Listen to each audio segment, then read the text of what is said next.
Hello, everyone. My name is Carrie, and I'm interviewing Calvin on August 25th, 2020, for the WiC Oral History Project. This interview is being conducted and recorded in a private Discord chat. The recording will be made available for anyone interested on the Black Dragons Discord in the Oral Histories channel. Thank you for joining me today, Calvin. Well, thank you for inviting me over here. You're quite welcome. I was glad you said yes. So I have one standard introduction question. How do you pronounce your in-game name, and why did you choose this name for yourself? Well, my in-game name is SerCalvin. The Sir part of it comes from the Game of Thrones series. I picture myself as a knight getting into a new game. And Calvin is something that is my moniker that I use for every game that I play. So that's how SerCalvin. So what got you starting to play this game? The Game of Thrones series was still going on. The 8th season was going on, and when I saw the game about how good the series was, not counting the 8th season. Yes. but still, the excitement was there. So I thought, oh wow, there's a game about it, and so even after the series is over, I can go on and still keep in touch with all of these characters that I love. So that's what started me. That's what made me decide to play this game. I gotcha. And so where did you hear about it first? I was just on Reddit, and there was some marketing material on Reddit. I believe it was some link. It's a Game of Thrones browser game, strategy game. I've always been interested in strategy games and, Game of Thrones. So Reddit, basically. I gotcha. And do any other family members or friends from offline play with you? I had a couple of friends who played with me, but they all quit earlier. Family members, no, and my girlfriend still plays. Okay. So you have a rather extensive background in the game. So I'm going to start asking questions about that a little bit. What was your first kingdom? Kingdom 8 was the first kingdom. Okay, and your first alliance there? I started an alliance called Oblivion. There was already an Oblivion alliance, and then I had my own separate alliance. I don't remember the name. We had a discussion and we decided to merge, and that's how OBV was born. So there was an OBL already, and then we made OBV, and then we decided to unify the kingdom. So we made an OBW and OBN, and so on. Lots of Oblivion. Yes, it was the Oblivion family. So how did that evolve for you? You're saying you merged and it grew from there, but there must have been more to it than that. Oh, yeah. I mean, we were the 5th largest when we formed. Initially on day one, it was just a rush. Whoever formed an alliance, there were like a million applications. Right. And it was just, we didn't know anything. So, yeah, we were, after day one, we were, I believe, 5th or 6th in the pecking order at the start. There were 2 big alliances in our kingdom. One was FOT, the other was HCL. One was the Lannisters and the other was, the High Garden people. That's how I remember. We were the Winter Guard and we were the Starks, right? So we did a lot of role play, and I believe the kingdom got off to a very rough start because there were lots of wars and there was some misunderstanding at the start. However, because there was a lot of role play going on in the kingdom, we started talking to each other, became friends, and boss came in. And they wanted to rule the North along with us. It just evolved. I think the game was still not as full or fulfilling as it is today, but it was it was all the relationships that we built. It started evolving. We started aligning with each other, and I believe it's a the kingdom grew in a very happy manner. There were not a lot of people got along, and people who did not get along, we had formed a clique, if you may, Yeah. and we would just go out and destroy those people, and then we would come back, laugh about it. It was a very nice start to the kingdom. We were just a bunch of strangers who started really enjoying the camaraderie and the friendships. I gotta say, you were the first person to bring up role play so far. I think that's fascinating. So the whole kingdom, like world chat, would role play, or how did that work? Oh yeah, oh yeah. So I role played Lord Stark, and everybody. We had a Rob Baratheon. We had a Rob, and we had all the Baratheons. Everybody was, people assumed roles, and we would just chat and medieval lingo, right? It was pretty fun. This sounds And it. yeah, it was good, because see, the Game of Thrones craze was still there. So people were, it wasn't just the game, but it was, the entire Game of Thrones universe that everybody was excited about. And yeah, that's the Kingdom 8 had a lot of role play at this time. That is brilliant. Oh, I'm so glad I asked you that. All right. So, you built up this kingdom and it was incredibly successful. Can you talk about a little bit about how you got it that successful? You're saying that, you got everybody united and such, but it must have been difficult to sort of oversee so many different alliances and get them continuously working together and being supportive in that way. Yeah, I mean, there was a lot of lack of trust to start with. And especially, I made some rash decisions myself, and thankfully they were very good people. There was we had HCL, which had some good leadership. Once Arkaya came in, we had great leadership in Boz once Kamal came in. We had very good friends in FOT. I don't remember their names, but that's one alliance that I destroyed, sadly. That was one of the bad decisions on my part. But eventually we reconciled, so that was good.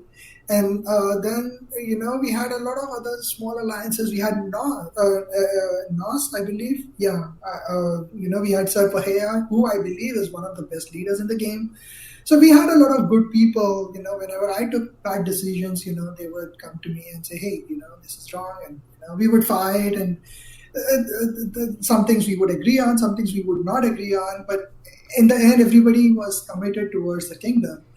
And after the first KVK, which we won by a record margin, everything changed. Suddenly everybody realized that this is good. What we have is not, compared to all others, compared to Kingdom 6, which decided to take some questionable decisions, we were pretty good. So we felt pretty happy about each other. And then that's where, winning builds trust. Even losing builds trust, but we won that first KVK, and after that, it was just smooth sailing because we knew that we will back each other up. That's good. So I remember seeing the ads promoting K8, looking for alliances to come there, which that actually, now that I'm remembering it, was definitely in roleplay mode. So yes, what was the deciding factor to start recruiting for the kingdom? Because you had a solid base there already. Yeah, so the thinking was that, we did not have any big whale in the kingdom. We were desperately trying to attract somebody, who was very, very strong, because we realized very early that it's a rally leader game. Unless you have a big rally leader, you cannot just, 100 people cannot take over a castle if the rally leader is not good enough. Right. And, sadly, even I wasn't planning to be a big account like that. But, there was a rogue player in our kingdom called the Joker or something. And, because he started going for T4, I started to go for T4 to counter him. And, literally everybody in the kingdom donated gold to me at that point. Oh, wow. To counter that guy. Oh, yeah. I mean, it was wonderful. And, that's why my experience in Game of Thrones is so different, because I don't know. I was lucky. I got some good people to play with. So anyway, I grew in power because I wanted to counter that guy with, the only guy with T4 troops. So I got my T4, and then literally everybody banded together. We had a couple of operations. We pretty much removed that guy from the game. But even after all of this, we did not have a very strong player.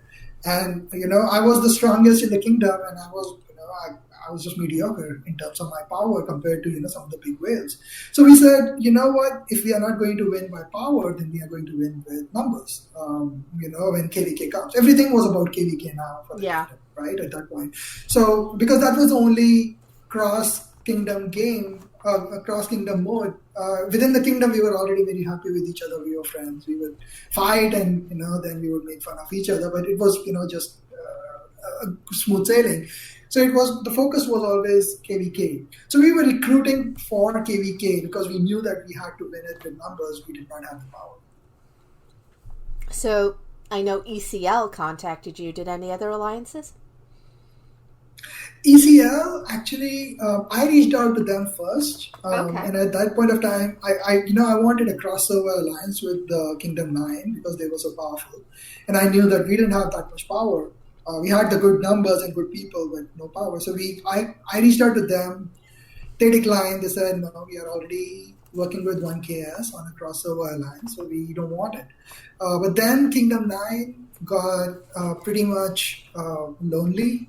For Kynestian, and then they reached out and they wanted to first go to. We were not their first choice, but every other kingdom that they wanted to move to, they declined. They didn't want BCL or ECL at that point of time coming in. Right. Because everybody was to lose power. However, Kynestian and I spoke, and she's fantastic. Her leadership team was also great. So we had a good.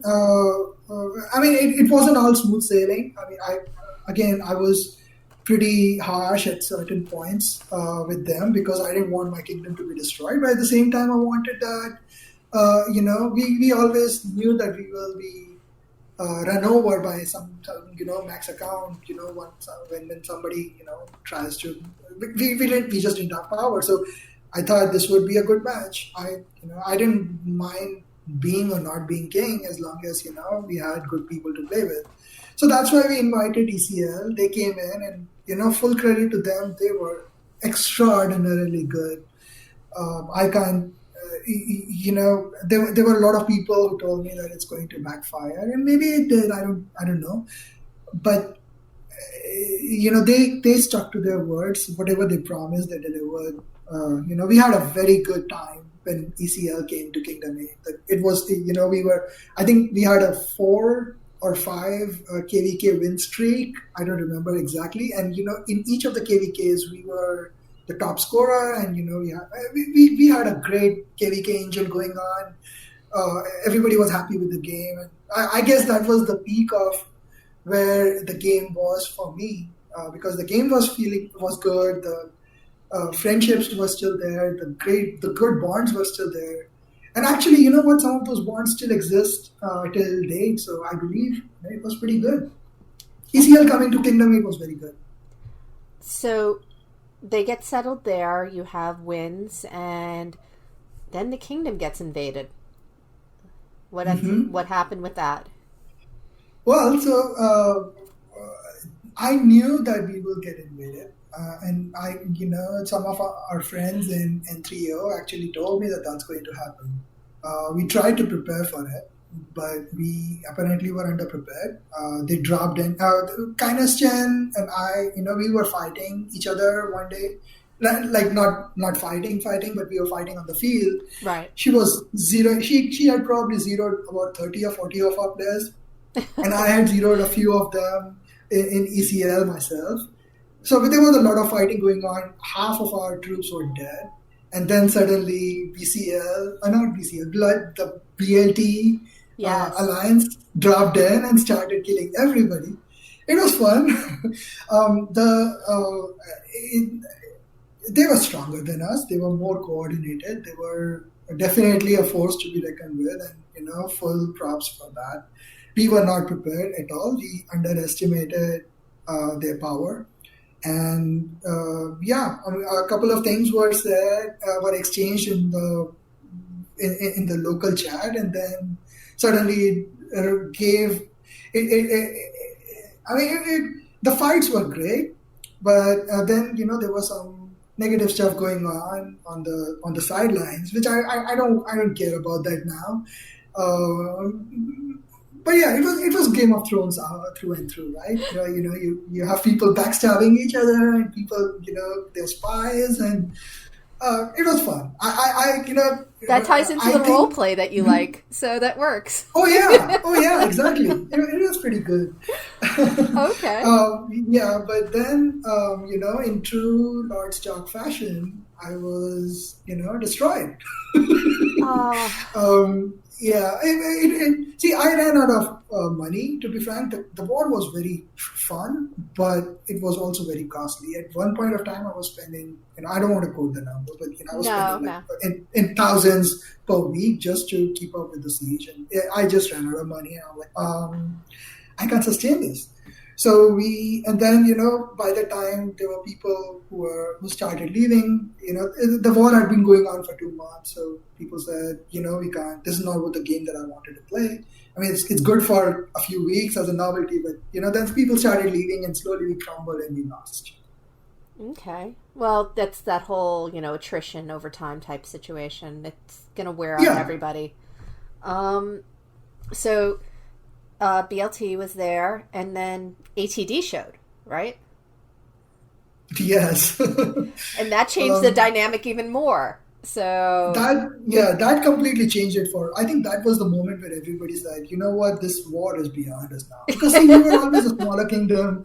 We were small players. We won KVK by numbers. The first 2 KVKs we held all the castles, but then there was one KVK where we were against K14, and they were just too strong for us. So we just gathered and won the KVK. Some people didn't like that, but whatever. When ATD came, we thought, we can't handle this, and so literally everybody moved, and I myself then moved out. So what ended up happening with you and OBV at that point? Well, so OBV at that point, we wanted. So here is some controversial thing. I'll just give you very briefly. So I wanted I learned a lot during that war, and one thing that I learned is that there are people who wish to fight, and there are people who just wish peace, and you cannot keep all of them in one single alliance. So my plan was to have, we had 5 alliances at that point of time. And my plan was to take about 200 to 250 people and go to a new kingdom and reestablish everything. And, literally there were people who were not showing up in war during the wartime. And my thinking was, I want people who can play for the team. So we wanted that, but during that time, because of lack of communication from my part, I was very busy during those times, so I would take the blame. One of our groups decided to suddenly move to Kingdom 33, and they splintered off, and I was very disappointed. I was like, I didn't want to break the team. But now that the team was broken, there was internal coaching going on. So I took a break from the game for about 20 days because I didn't want to be a part of all of that. Right. And when I returned, I just wanted to make a brand new start. So I left OB family to what they wanted to do, which is, I just didn't feel like my heart wasn't into it. So I just went into NDM after that. Okay. So what was your experience like there? You're no longer leading anymore. You're back to being a regular player. Oh, it was beautiful. NDM, I could hear the relief in your voice when you said that. It was good because I didn't have 2,000 people messaging me about who stole their mine and who stole their no drama. So that I was very happy. See, I was very happy doing that as well. But I had moved past it, right? That was being a king is fine for a few months, but it really wears you down. So I was very happy being a player, just enjoying the chats. The leadership was very good. People were fantastic in NDM. I made so many good friends who are still friends. We very good people, good leadership. Opux was a very inspiring figure. So yeah, I was very happy over there. So you ended up though leaving. What was the deciding factor for that, and where'd you end up going? So Opux stopped playing and being active around February, March timeframe, Okay. and during the same time, my girlfriend Isolde, who was also a pretty big player in the game, she wanted, she had a second account in a small team called VDM, and she loved chatting over there with people. So when Opux left, and NDM started, the people were still great, but there was a little bit of negativity around because we didn't have a very good direction that Opux provided. So that's when we decided that it's time to go to a place where at least she feels happy.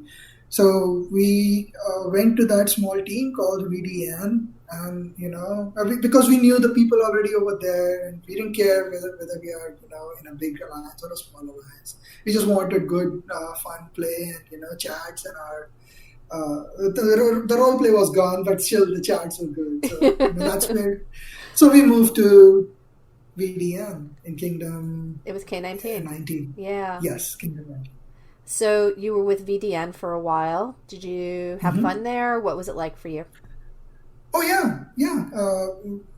VDN was good. The people were great. I had a lot of fun. The chats were always, Isolde and I still miss some of the chats, especially the voice chats we had in VDN. So yeah, it was a good time. So you were with VDN for a while, and then you ended on moving onto another alliance. That's right. That's because ATD decided to attack our kingdom, and VDN slowly started losing people. Then there was some. VDN was also in the middle of merger during that time, and some of the leadership did not gel well with each other.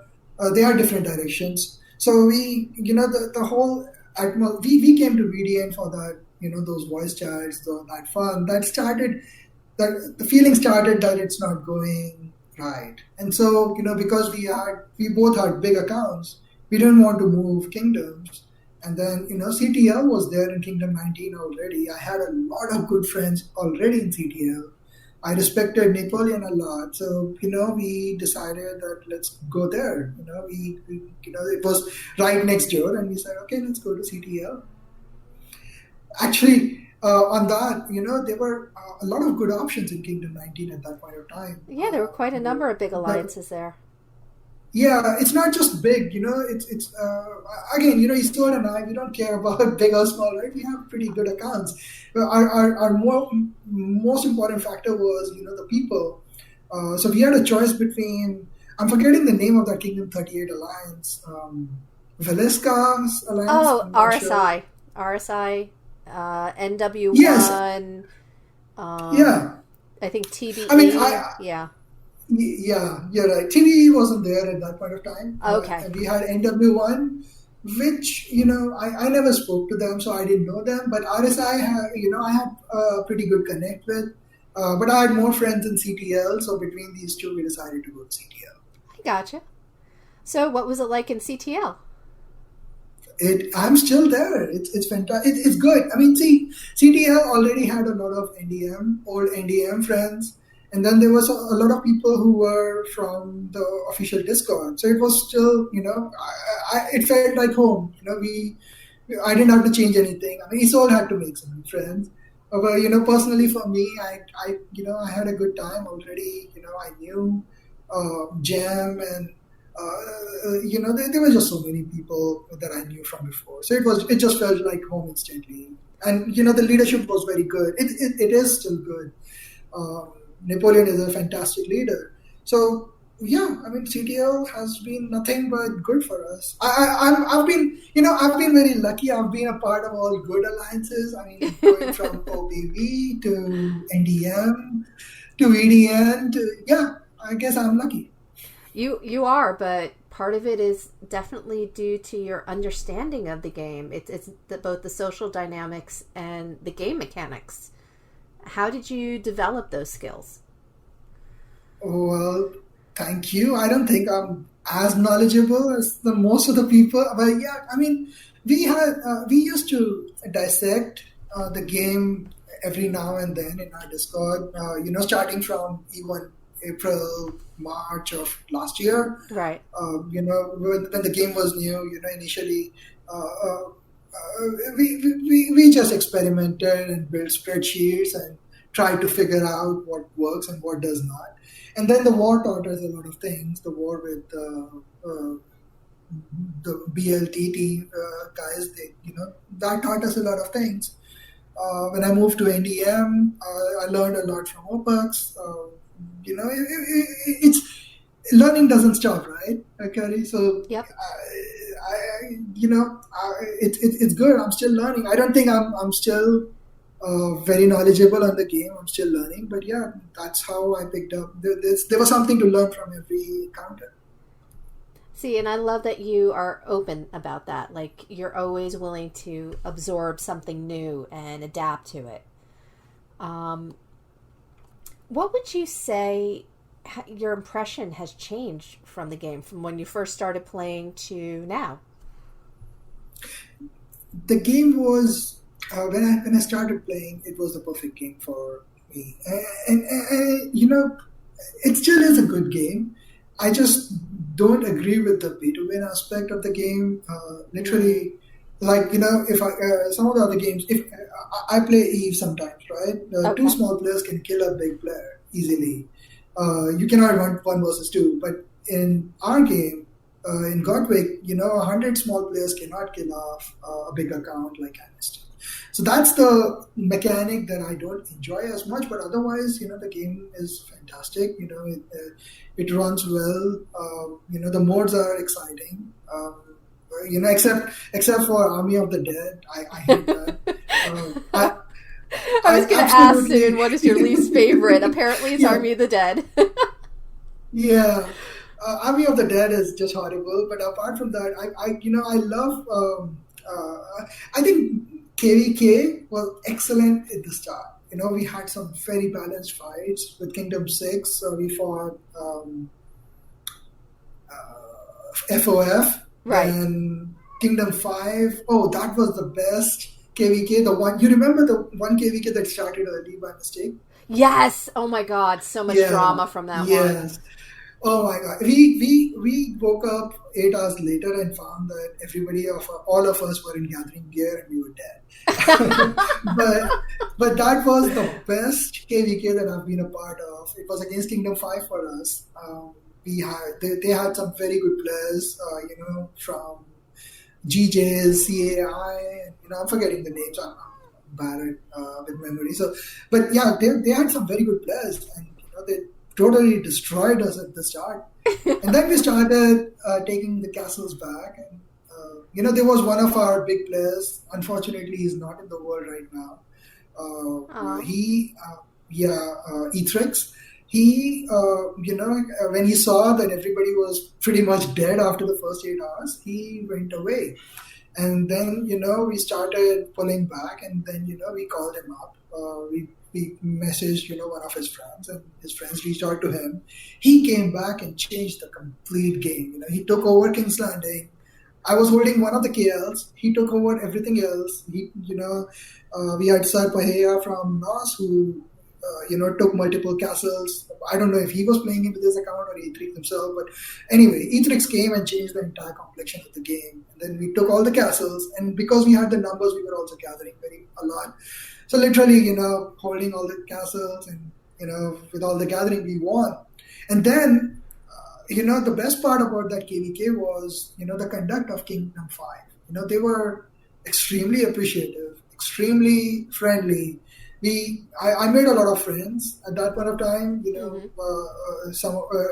The leader of CAI actually reached out, and we had a lot of good exchanges. In fact, one of our players got stuck in their kingdom, and they helped out by not attacking that player at all for a week or so. So there was a lot of unlike other KVKs where we just we just shout at each other and throw insults. That KVK was very respectful for whatever reason. And whoever I talk to, whether from Kingdom 8 or Kingdom 5, we always say that those Kingdom KVKs were the best. Now, I don't know. I don't feel the same passion. Maybe I don't think it's the game. Maybe it's just me who has changed. I don't know. It's partially the mechanics. It's partially the mechanics have changed so much that it's not...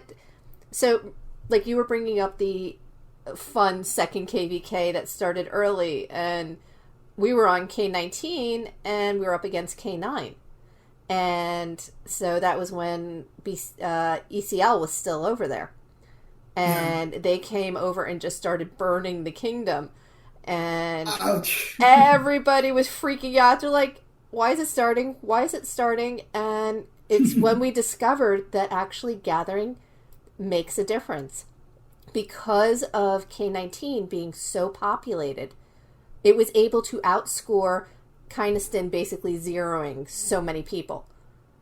So it was kind of amazing, and you don't really get those surprises anymore. I think that's part of the difference now. Now it's I guess we have disseminated the game. Sorry, I cut you off. No. I think we have disseminated the game completely now. Those surprises, you're right. Those surprises is what made the game so good. That newness, that I can still be shocked about something that's going to happen. Now we're kind of inured to it now. So your favorite part, clearly KVK. Am I right? Mm-hmm. At the start, yes. But now, recently it's, what is that mode called? I'm so bad in my memory. The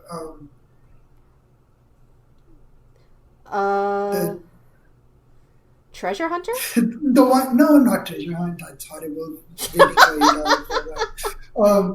Actually, it was fun. The first one was fun. The second one was not, because we had to wait 8 hours, 9 hours a day just to get everything done. Yeah. The one where you have castles and you go in and take castles. Alliance Conquest? Yes, Alliance Conquest. Thank you. You're welcome. So that's my favorite mode. I love playing Alliance Conquest. Yes. It's probably the best mode right now, and not KVK. I can see that. You still get the excitement without all of the 24-hour lack of sleep aspect, and it's very much skill against skill. Oh, part of that. See, I don't mind the 24 hours. I actually want to play 24 hours just Calvin. The first 2 or 3 KVKs. I think what is missing right now is the thrill.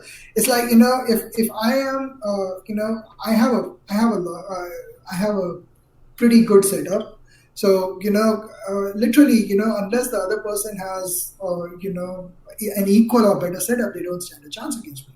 And then if I fight Kynaston, I don't stand a chance against her. So the result is already pre-decided. Compared to Alliance Conquest, where things can still go wrong if you don't have coordination. Like CTL, for example, we beat ATD pretty comfortably a few months ago in Alliance Conquest. But at the same time, ATD kicked the hell out of us in open field. So things can change depending on the mode. So that's what I love about Alliance Conquest. I understand that. That makes sense. It's definitely a lot of fun, that one. So you've been in a lot of alliances. You've led alliances. You've led coalition of alliances. What do you believe is the key to a successful alliance? Transparency, trust, and friendships. If the leadership is transparent, if the leadership builds that trust, and if the environment is there for friendships, then anything will thrive. Any alliance will thrive. Okay. And what was your proudest moment as an alliance leader? My proudest moment was when we came back from dead, when Ethrix, the one I spoke about, right? When Right. Ethrix Okay. came back and then just took over, and he came back from behind against Kingdom 5. That was my proudest moment I um, gotcha. as a leader. So you play with a lot of people and you've met a lot of people over time, and not trying to leave anybody out, but is there anybody in particular or a few people that you admire in the game? There are a lot. I can There are a imagine. lot. Were there any, Yeah. like Etrex you just said? Who else? Uh, so Kindness Chin, because of her conduct, she, she's a fantastic leader. People don't realize. People see her power and they, see they don't know the person that she is, and I believe she has a lot of positive qualities as a leader. I really admire her conduct. She's always very respectful, very very direct, and if if she has to convey something, she does it without getting angry. So there's a lot to learn from her. Um, there were a lot of people who I fought. Again, if I start naming them, I'll do. It'll be disrespectful to others.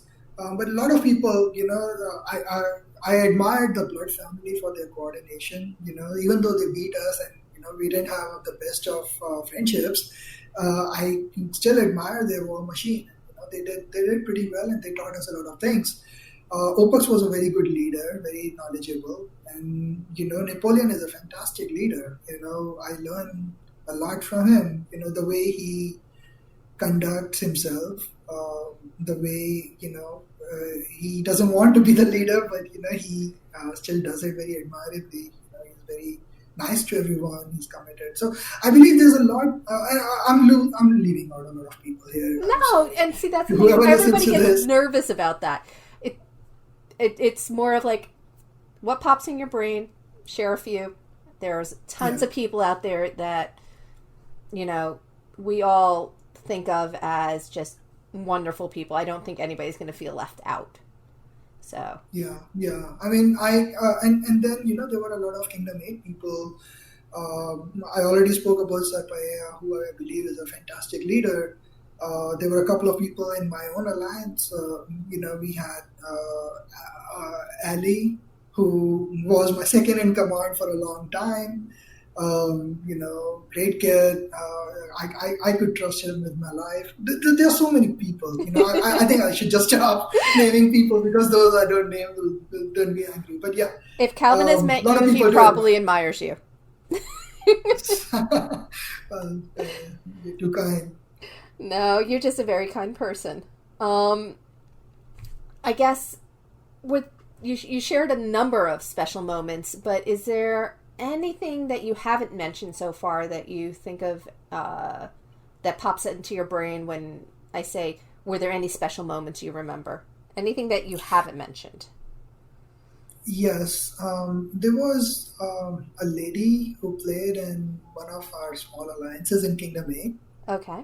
And she was very passionate about the game, and she sadly is not in the world anymore. But Oh. when she died, the entire kingdom mourned her.